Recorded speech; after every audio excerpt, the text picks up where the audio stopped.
Salut à tous, c'est Lunaris. Aujourd'hui, je prends mon pied au volant d'une Mini complètement modifiée et qui fait maintenant 85 chevaux. Allez, c'est parti!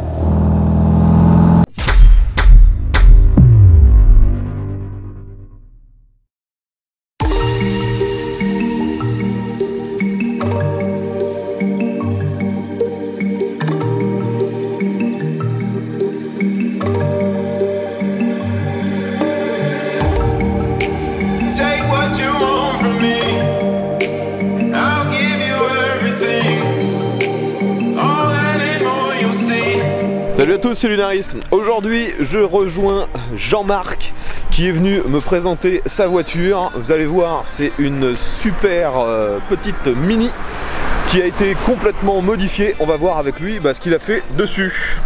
Me voilà avec Jean-Marc. Bonjour. Donc, essayons de trouver un angle où on se voit bien tous les deux, ça serait pas mal. Oui, c'est clair. Ah, c'est la galère, on n'est pas du tout de la même taille. Moi je suis tout petit, toi t'es grand. Ouais, j'ai plié un peu les genoux. Moi malheureusement je peux pas monter. Ouais, on va y arriver. Bon, alors tu es venu aujourd'hui avec cette Mini. Qu'est-ce que tu peux nous dire sur ce modèle? Je vais essayer de faire un peu le tour pendant que tu nous expliques. Alors en fait à la base c'est une Mini C-Line qui est sortie en 94. C'était un des derniers, c'était un des derniers modèles à carburation. Parce qu'ils ont arrêté la carbu en quelle année? 95 je crois, non? Oui, à peu près dans ces eaux-là. Et après ils sont passés à l'injection avec d'abord la SPI Single Point Injection, puis après la MPI, la Multi Point Injection. Voilà, c'est un véhicule d'abord affectif que j'avais acheté avec feu mon père en fait. Et à la base j'étais fan de Nicky Larson, de City Hunter, donc je voulais que cette voiture, j'étais pas très fan des voitures et il y avait cette voiture, on m'avait tapé dans l'œil. Et donc pour la petite anecdote, elle était entièrement de cette couleur d'origine. Et en fait au moment de l'achat, j'avais juste demandé une chose, c'était juste le toit blanc. Le toit blanc pour faire donc comme Nicky Larson. Exactement, exactement. Mais bon, au début j'ai pas trop touché, j'ai commencé à y toucher il y a 10 ans. Voilà, j'ai commencé à prendre goût à la mécanique et voilà, j'ai commencé à la modifier pour améliorer un peu ses performances. Alors au début c'était juste des pièces de réparation, hein. Le pot s'était décroché à l'époque, il y a 10 ans j'avais regardé le coût des pièces et je m'étais aperçu que le prix de la ligne directe coûtait plus cher que si je partais sur un stage 1 qui améliorait les performances et qui améliorait la ligne. Donc j'ai commencé comme ça. Donc juste le collecteur, la ligne et puis l'aiguille du carbu. Et j'avais un peu upgradé ma Mini de base, hein, qui de base elle était dans les 50 chevaux, dans les 5000 tours, quelque chose comme ça.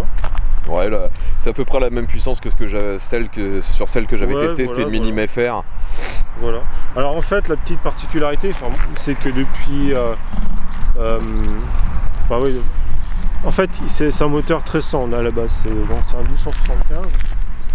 Après j'ai fait réaliser. Ah oui, en fait sur ce modèle on ne voit pas le capot comme ça, en fait ça marche pas. D'accord. Donc voilà, ça c'est le bloc. Alors en fait on reconnaît un peu les typologies de blocs moteurs. C'est là on a le numéro de série du bloc et en fait c'est des blocs, quand ça commence par 12A, on va dire que c'est des blocs 1275, donc 1300 cm3 référencés en 1300, qui ont de base un peu plus de puissance que les 1000. En gros ça se joue à 10-15 chevaux près. Et après en fait quand on est dans la Mini, pour augmenter, améliorer la puissance, le premier axe c'est la culasse. Parce qu'en fait il faut savoir que de conception la Mini elle est,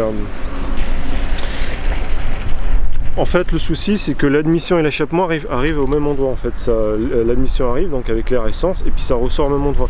Donc le mouvement n'est pas très naturel et du coup le taux de remplissage n'est pas fameux. En plus de base, les conduits d'admission sont assez petits et quand on veut se lancer un peu dans la prépa Mini, le premier axe c'est d'élargir les soupapes d'admission et d'améliorer un peu les soupapes d'échappement, notamment en rabotant un peu les conduits pour que le flux en fait soit plus que l'échappement, que l'explosion évacue le plus rapidement possible, surtout que ça ne revienne pas pour nuire au remplissage, et une meilleure admission. Ouais, donc en gros, tout ce qui est amélioration du flux d'air. Voilà, tout à fait. Alors en fait, de base, il n'y avait pas ce style de carbu, ça c'est un Weber, c'est le style de carbu qu'il y avait un peu dans les sportives italiennes. En fait, de base, c'était un carbu anglais, c'était un IF 38. Après, je suis passé à un IF 44 qui permettait d'avoir une ouverture de papillon plus grande et d'injecter plus d'air essence. Et après, en fait, pour continuer dans ma passion, en fait, je suis passé au Weber. Et alors, en fait, il y a du pour et du contre passer au Weber. Alors, le pour, c'est l'accès, c'est les possibilités de réglage qui sont infinies. Faut savoir qu'avec un carbu comme ça, on peut alimenter un moulin jusqu'à 200 chevaux à peu près. Ouais, donc t'as de la marge quoi. Ouais, il y a énormément de marge. Et mais en fait, par contre, il faut le régler judicieusement. À savoir, on peut pas mettre la plus grosse buse avec les plus gros main jets et les plus gros idle jets, parce que du coup, le moteur il va ratatouiller à fond en dessous de 3000. Trop riche. Voilà, trop riche, exactement.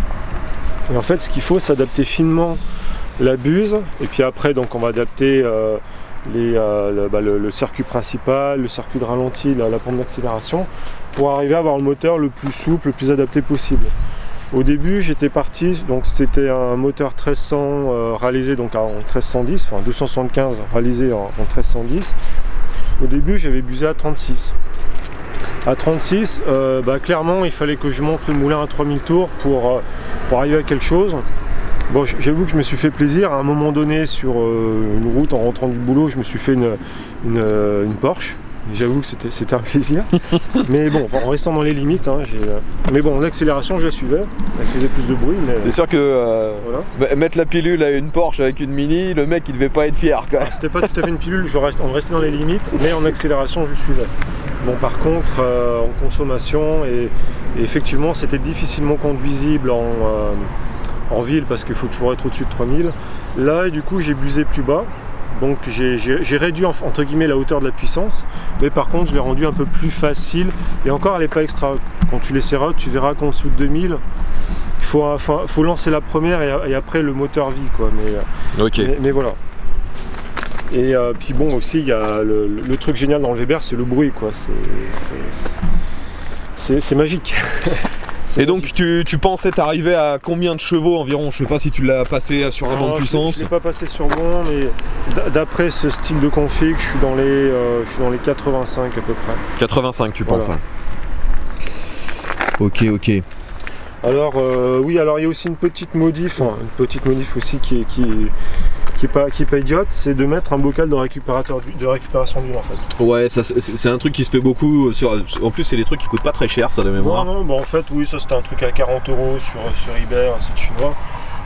Donc j'ai un peu adapté ma culasse pour récupérer la distribution, les vapeurs de distribution, et puis après ça va dans la culasse, ça repart et ça va dans le bocal récupérateur d'huile, avec aussi au niveau du volant moteur aussi quand il y a des vapeurs. Ouais, ça évite que les vapeurs d'huile repartent dans le moteur en gros. Voilà. Alors, par contre, ouais, quand on fait un peu de prépa, il faut commencer à surveiller le moteur, comme du lait sur le feu. Et donc en fait, j'ai refait toute l'instrumentation de bord pour arriver à voir si le moteur est-ce qu'il y avait un souci ou pas. Alors j'ai enlevé toutes les parties électriques pour passer en fait à des manomètres mécaniques qui me renvoyaient une information plus précise, et surtout moteur éteint, je voyais l'évolution des températures. En fait, il faut savoir qu'un moteur, quand on l'arrête, s'il n'est pas correctement ventilé, au moment de l'arrêt, mettons qu'il finisse à 80 degrés, il va monter à 90, 100, etc. Le métal va chauffer, il va se dilater, et puis après, les joints ils vont prendre cher. Le moteur à l'arrêt. Et donc c'est pour ça qu'il faut bien surveiller la température dans le moteur et surtout le système de ventilation.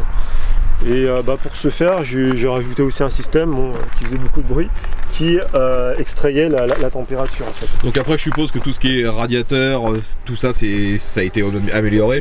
Oui, voilà. Alors de base en fait c'était un radiateur c'était un radiateur en acier. Là c'est en alu. Voilà, c'est en alu. Alors l'avantage effectivement c'est que ça dissipe mieux. Il a un tout petit peu au niveau des ailettes, il y a un peu plus d'ailettes pour refroidir. Donc ça permet, sur ce niveau de préparation ça va. Si on va plus loin au niveau de la préparation, il faut commencer à penser à un autre style de refroidissement.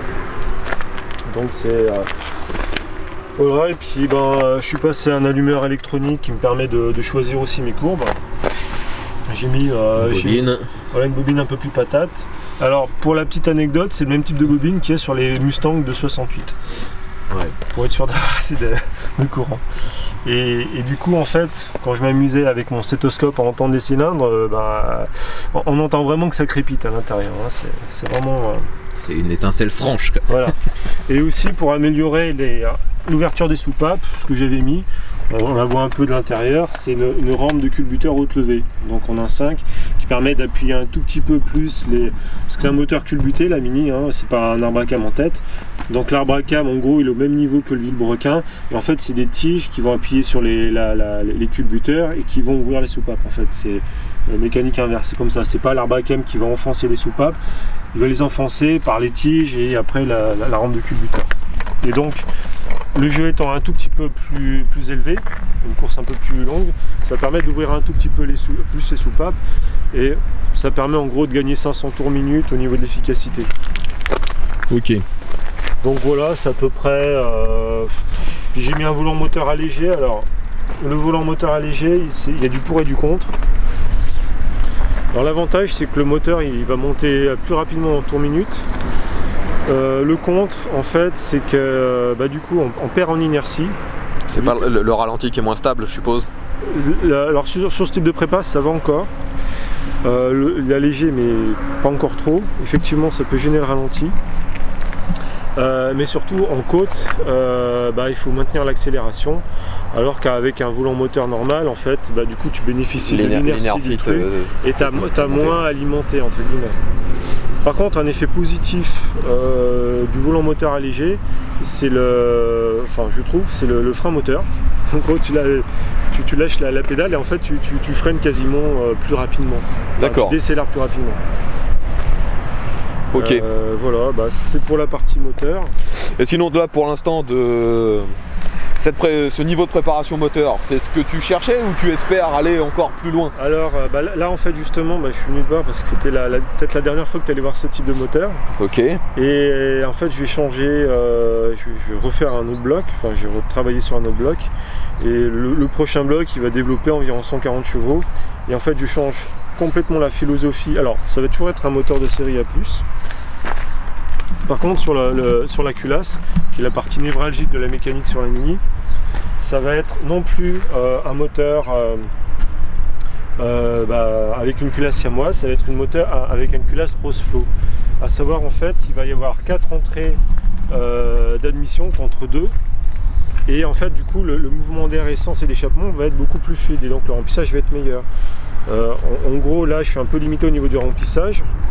Je pourrais mettre un arbre à cam plus gros mais bon je serais quand même limité. Et avec une culasse Crossflow j'arriverai plus facilement à atteindre environ 100 chevaux le litre. Le moteur étant réalisé, au passage j'ai refait la pignonnerie de la boîte qui me permettra de moins perdre de la puissance parce que je vais passer de pignons hélicoïdales à des pignons en taille droite. Donc du coup en fait il va moins y avoir de pertes au niveau du calage des pignons, en fait ça sera plus direct. Mais ce sera plus bruyant. Exactement, là il y a une partie taille droite mais pas totalement. D'ailleurs tu verras qu'elle va faire un potin pas possible. Ok. Mais le carburateur fait plus de bruit que la boîte de vitesse. Et qu'est-ce que j'ai fait d'autre? Après voilà, on va voir au niveau de l'instrumentation. Alors je te laisse me présenter tout ça. Voilà. Alors, au niveau de l'instrumentation en fait, j'enlève un peu mes supports. Donc là c'est la partie un peu mécanique. Là, à savoir là c'est une température d'eau mécanique, température d'huile et pression d'huile mécanique. Et l'ampèremètre en fait, j'ai eu des soucis à un moment avec mon alternateur et j'ai voulu savoir en permanence s'il rechargeait ou pas ma batterie en fait. Ouais. Voilà, donc ça c'est la partie mécanique et là j'ai une partie un peu électrique où récemment justement, on va le voir ici, c'est une jauge lambda qui me permet de voir mon rapport air-essence. Et notamment avec tes vidéos, j'ai décidé de me mettre à l'éthanol. Et ça me permet de voir si l'éthanol ça appauvrit trop, quel rapport je dois avoir. Alors aujourd'hui je roule à 25% d'éthanol et 75% d'essence. Ok. Donc voilà. Donc là le moteur n'est pas encore alimenté et c'est juste la sonde qui chauffe. Donc il dit qu'il est un tout petit peu trop riche. Mais bon, au démarrage on verra. Et puis au passage je me suis fait un peu plaisir, j'ai mis un compte tour avec un shift light pour pas trop monter dans les tours parce que quand on dépasse les 3000 ça va très vite. Ok. J'ai gardé ça qui était d'origine, j'ai juste changé le backlight. Et là j'ai mis un compteur de vitesse électronique en changeant la prise.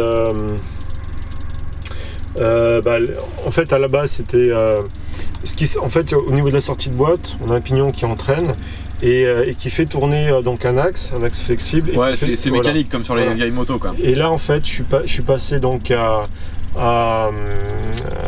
toujours le même système de sortie de boîte, sauf qu'au lieu de faire tourner un câble, c'est un truc qui compte des impulsions et qui renvoie avec un compteur électronique. Voilà. Ok. Et aussi, tout dernier truc pour me faire plaisir, j'ai changé. Alors ça c'est un levier de vitesse spécial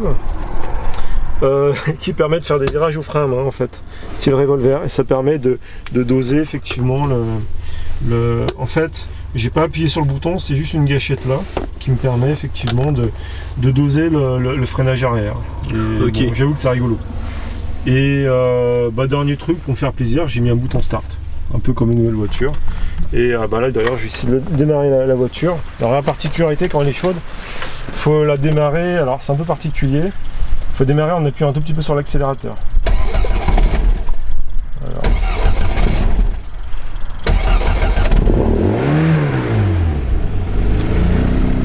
Ouais, déjà le bruit est bien sympathique. Voilà. Et donc voilà, c'est aussi un des trucs magiques avec le Weber, c'est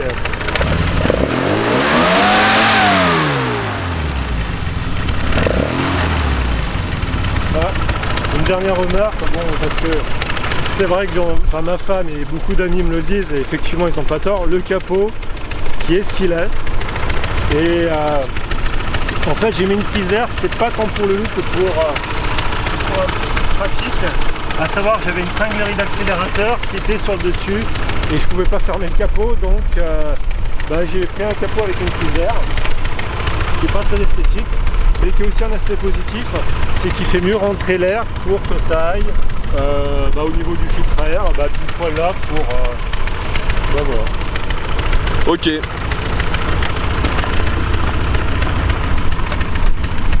Voilà, sur ce, tu vas tester la voiture, moi je vais jouer avec ma Game Boy et puis je vais t'attendre.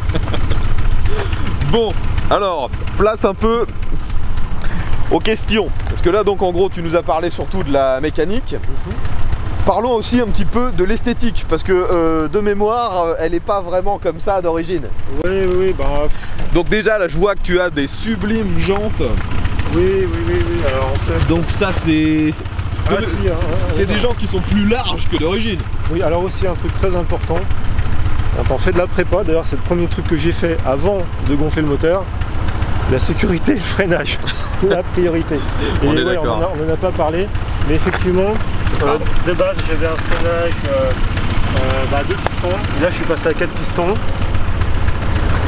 J'ai une assistance freinage aussi. Ça c'est un des points justement quand j'ai décidé de changer de projet moteur. J'ai voulu garder l'assistance freinage parce que ça change tout au niveau de la sensation de freinage. C'est moins dangereux. Et clairement, plus le moteur va vite, plus il faut être sûr de freiner. La Mini aussi de base elle est un tout petit peu allégée, j'ai dû gagner 50 kg aussi à peu près. Donc okay. Elle faisait 650, elle est plutôt dans les 600.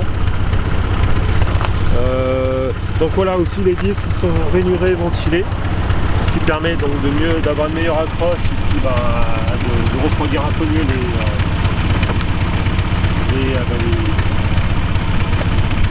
les freins. Ouais, voilà. Et là effectivement je suis passé à des tambours en alu qui permettent aussi de bois chauffé et voilà. Le pare-choc comme ça, enfin l'espèce de barre, Ouais, c'est d'origine? Voilà, sauf que de base il était noir et j'ai mis un modèle un peu chromé en fait. Ok. Et voilà, fatal en région parisienne. Voilà. Et heureusement que je l'avais parce que sinon on m'aurait pu m'emboutir la Donc l'échappement, je suppose qu'il n'est pas d'origine non plus. Non, c'est une sortie double pot avec une ligne directe en fait, et puis la ligne qui allait directement.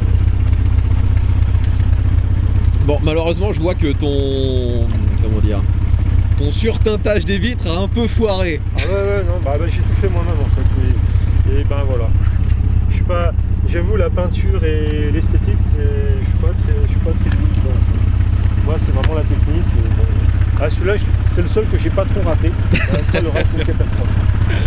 La dernière modif que j'ai fait, alors là, c'est par rapport à la voiture de ma femme. Ma femme, elle avait acheté une voiture de case et elle avait des déflecteurs. Et c'est génial. Et du coup, j'en ai cherché pour la Mini, j'ai réussi à en trouver, j'étais content. Ça permet d'ouvrir un peu la fenêtre et de ne pas avoir trop l'air. Ouais. Et en plus, au passage, le mois qui suivront, ça a un tout petit peu teinté. Et avec la nouvelle loi où on peut plus avoir le teintage à l'avant, c'était gênant, j'avais le soleil. Et là, en fait, ça me permet de ne pas avoir le soleil vraiment dans la tête quand je conduis, c'est pratique. Et Ok. Bon, bah écoute, on va essayer ce petit bolide sur la route, voir ce que ça donne. Petite particularité aussi, tu verras, c'est un levier quick shift, donc tu as très peu de débattement, donc tu vas passer les vitesses très vite. Ok. Et pour la marche arrière, en fait... une bague à lever. Exactement. Voilà. Comme chez Renault. Voilà. Ok. Bon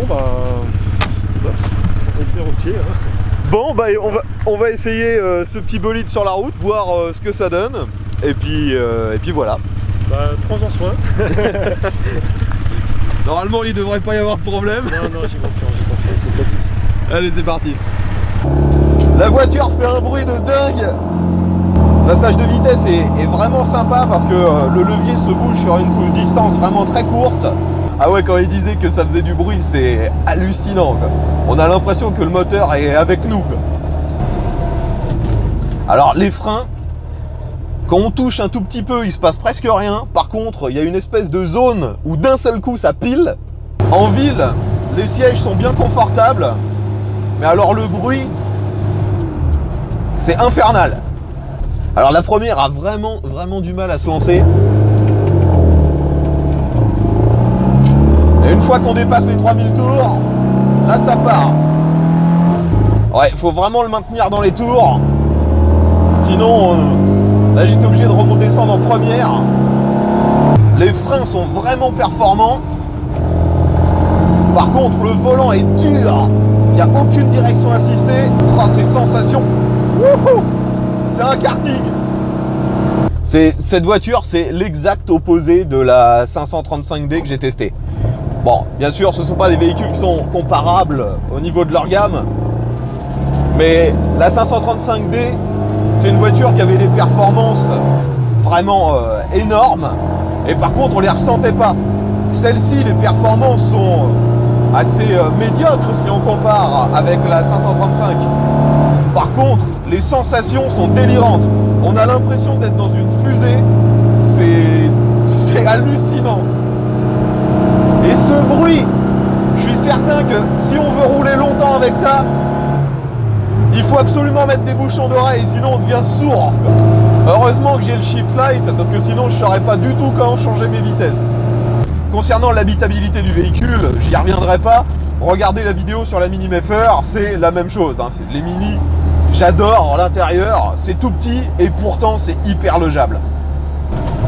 Alors Jean-Marc a mis un rétroviseur central absolument délirant. Le truc il est gigantesque, j'ai jamais vu un rétro aussi gros. Pour pas avoir de bruit, faut être en dessous de 2000 tours, sauf que le moteur, dans sa configuration actuelle, est incapable de reprendre efficacement en dessous de 2000 tours. Je dirais même qu'en dessous de 2500 tours, il a vraiment du mal. Donc, il faut tout le temps monter dans les tours, sinon ça n'avance pas. La préparation de ce moteur le rend difficilement exploitable en ville, hein, mais vraiment c'est pénible. Là j'essaie d'être en 3e à 50, mais c'est pas possible. Hein. À 50, il faut que je sois en 2, sinon le moteur est trop bas dans les tours. Bon, c'est une Mini, donc là je suis sur une route qui est en mauvais état, je suis un peu brinque-ballé dans tous les sens, mais ça reste bien plus confortable que la Mini Mayfair. Ah non, non, cette voiture-là en ville, c'est un calvaire en fait. Hein. Le moteur a du mal, elle est inconfortable, elle est très mal insonorisée. Pas du tout une voiture faite pour la ville. C'est difficile de faire avancer la voiture en jouant juste avec le point de patinage. On sent que le moteur ratatouille et qu'il est pas loin de caler. Une fois que la voiture est lancée en première, hein, elle peut rester sur le ralenti sans problème. Mais tant que vous n'avez pas au moins une dizaine de km/h, vous êtes tout le temps à 2 doigts de caler. Et lorsque vous voulez reprendre, une fois que vous êtes sur le ralenti, vous accélérez, le moteur, il a vraiment du mal. Le bruit que ça fait, quoi. Je sais pas si c'est sa boîte de vitesse qui fait ça, mais waouh.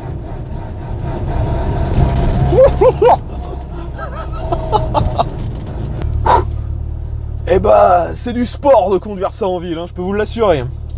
J'espère ne pas caler aussi parce que le démarrage, il y a une technique, il faut vraiment jauger l'accélération au millimètre pendant qu'on appuie sur le démarreur pour que ça démarre. On voit bien que c'est une bagnole qui est pas d'origine du tout. Alors là, j'ai pris un Dodan à 30 km/h. C'est une mauvaise idée. Mais je rappelle que c'est quand même largement plus confortable qu'avec la Mayfair que j'ai pu tester. Hein. J'ai l'impression de rouler comme un malade.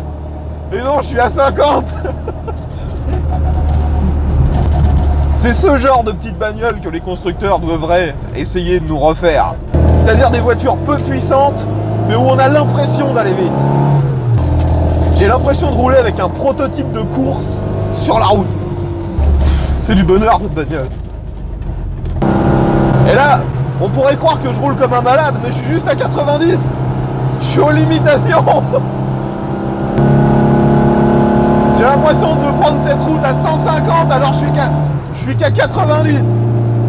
Eh ben, je peux vous assurer que quand il y a besoin de freiner, les freins qu'il a mis, ils sont nickel. Non voilà, cette bagnole, c'est le truc ultime pour prendre du plaisir en voiture. Là, c'est limité à 30.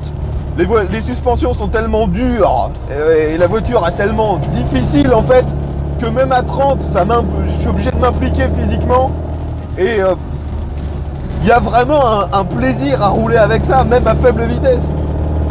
Avec les bosses, j'ai l'impression que je perds l'adhérence parfois et c'est encore plus jouissif. J'ai l'impression d'être dans une voiture de rallye, quoi. Allez, on essaie de monter à 100, j'accélère à fond.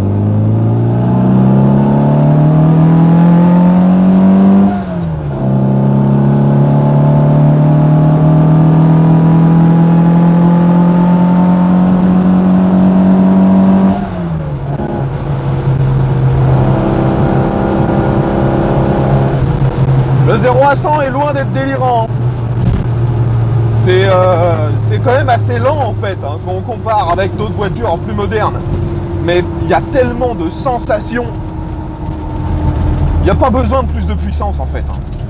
Ou alors si, mais si on met plus de puissance comme il a envie de faire, je pense qu'il va falloir revoir encore l'intégralité de tout le reste pour lui donner une direction plus précise, plus facile, des suspensions encore améliorées.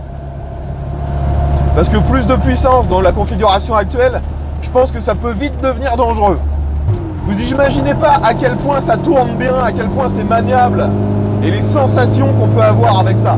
J'ai jamais eu aucune autre voiture qui m'a procuré autant de sensations que ça. Ouais, c'est clairement pas une voiture que j'utiliserais pour faire des longs trajets. Hein. Mais pour juste le fun, pour se marrer, il n'y a rien de mieux. À côté, dans ma Toyota MR2, j'ai l'impression d'être dans un truc tout à fait aseptisé. J'avais déjà adoré conduire la Mini Mayfair, mais je la trouvais vraiment trop inconfortable et pas assez puissante. Là, le confort est un peu mieux, la puissance est largement suffisante. C'est que du bonheur cette bagnole. À part en ville et à part le bruit qui est vraiment trop important aussi. C'est les sensations d'une bagnole de course. C'est énorme. Là je suis à 90 et j'ai l'impression de me prendre pour un pilote. Je remercie encore Jean-Marc de m'avoir prêté sa voiture. Je sais qu'il y tient vraiment beaucoup. Elle est super. J'ai hâte de voir ce qu'il va faire après, parce qu'il voulait mettre un autre moteur. S'il la rend encore plus performante, ça va vraiment devenir un monstrueux cette bagnole. La seule voiture encore vendue actuellement qui pourrait s'apparenter un petit peu à la philosophie qu'a cette Mini, c'est la Fiat 500 Abarth, qui est une version vraiment performante d'une toute petite voiture. J'ai jamais eu l'occasion de rouler sur une Fiat 500, encore moins une Abarth. J'aimerais beaucoup voir un peu ce que ça donne une version moderne d'une micro-bagnole performante. Allez, on va rendre la bagnole à son propriétaire. C'était un putain de gros kiff de conduire ça. Je rappelle que tous les tests que je fais, c'est toujours en collaboration avec mes abonnés. Donc si vous voulez que la chaîne avance, pensez à me proposer vos véhicules. Pour ça, vous pouvez me joindre sur Facebook ou alors sur mon adresse mail. Merci d'avance à tous ceux qui me proposeront de tester leur véhicule, aussi bien voiture que moto. Si vous avez des questions sur ce véhicule, n'hésitez pas à mettre ça dans les commentaires. Si vous avez apprécié la vidéo, un pouce vers le haut et partagez-la sur les réseaux sociaux. Merci à tous ceux qui ont regardé ce test. J'espère vous retrouver très bientôt pour une nouvelle vidéo.